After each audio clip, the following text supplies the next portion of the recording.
Okay, well, we're here to talk about horological machine number 9, HM9 Flow, and I'll tell you a little bit about this piece. The piece is inspired by the aerodynamic designs of the 1940s and 1950s. To us, those were very, very special years because they were years where designers and engineers still had a lot of creativity, a lot of freedom. After that, during the 60s, two things happened: wind tunnels and computers. And wind tunnels and computers basically constrained designers and engineers into making things that were much more rational. Before that, as I said, in the 40s and 50s, we had incredible designs, mainly of airplanes and cars, which were extremely beautiful. The designers tried to create designs which were aerodynamic, which would go fast, but they could trust only their intuition and their aesthetic sense. The result of those years, where basically they trusted their instincts, were some of the most beautiful cars ever created, like the Mercedes W196, which, by the way, was a very successful car also. It's absolutely beautiful. The curves of this car are amazing. If you go a bit south to Italy, you find cars like the Alfa Romeo, a Disco Volante, Flying Saucer, 1952 or 1954. These are beautiful cars, which again were created without wind tunnels and without computers. Across the Atlantic, you find cars like the Buick Streamliner, an amazing car, again, very sexy curves. These are automobiles which we absolutely love. And as I was saying, at the time, also aircraft, by the way, this is the P-38 Lightning, which was also a very successful plane.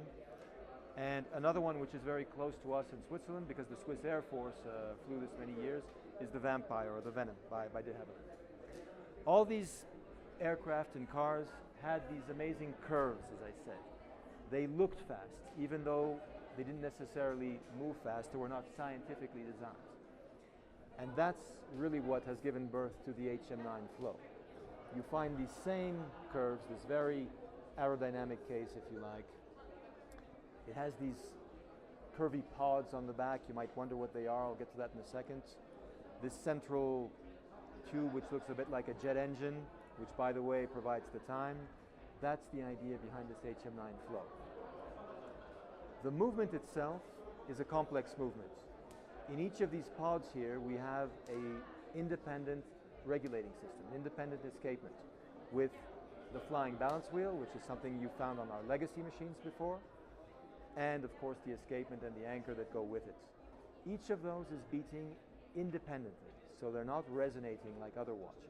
They're fully independent, and in the central section here you have a differential, which is then taking the average of the two systems, and that average, which is more constant, is what drives the hours and the minutes right here at the center. So a complex movement, a very unusual movement, developed fully in-house, by the way, and as you can imagine, a very complex case as well. It's titanium and sapphire crystal. It's actually constructed in 3 parts: top, bottom, and front bezel, with a very special patented 3-dimensional gasket. It was a bit of a nightmare to produce and to conceive, but to us it was worth it. That's the HM9 Flow. 2 editions. The Road edition, which has a dial that looks like a speedometer from a classic car, rose gold movement. And there's another one, which is the Air edition, aviator type dial with a dark finish movement. Each one is limited to only 33 pieces. That's the HM9 Flow. Got it? Thank you. No, you're welcome. So much. My pleasure. Can I do another piece? Yeah, of course.